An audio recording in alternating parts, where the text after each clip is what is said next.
Yes, the Cardinals, who dealt the Seminoles one of their worst losses in school history in a 63-20 rout last September. That was also the game that helped catapult Lamar Jackson, who scored 5 touchdowns in the blowout, to being named the Heisman Trophy winner.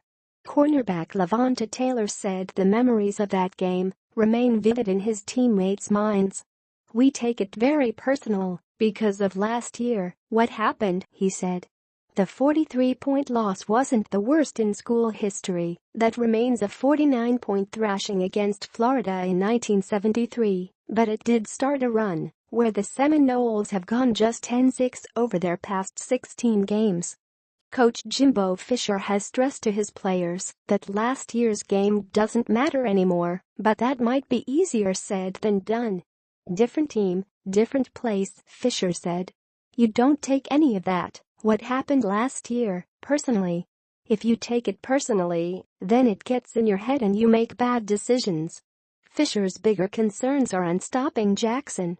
The Cardinals signal caller grew up in Pompano Beach and will have plenty of family making the trip from South Florida. He leads the nation in total offense at 430.3 yards per game, which is more than 80 teams in the Football Bowl subdivision, including Florida State, 346.6.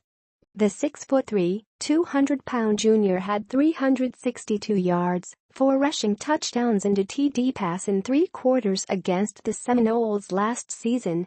Louisville led 14-10 in the second quarter before breaking it open with 49 straight points. "He's definitely the most dynamic player I have faced. He is agile and quick.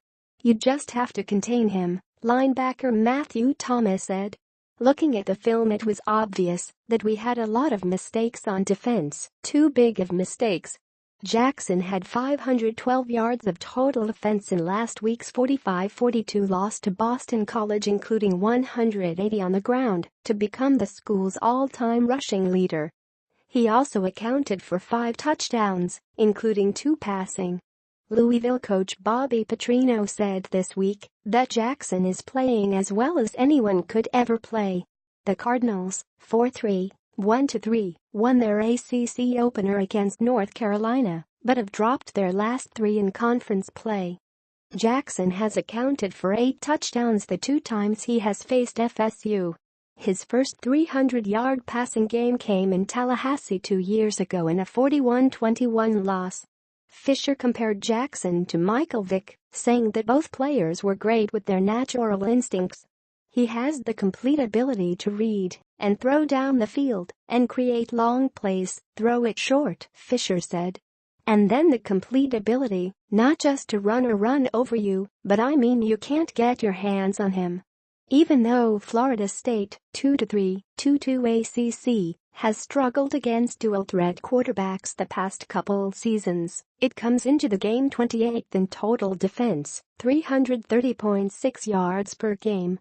Safety Derwin James, who leads the team in tackles with 29, missed last year's game due to a knee injury, but is one of the better open-field tacklers on the team.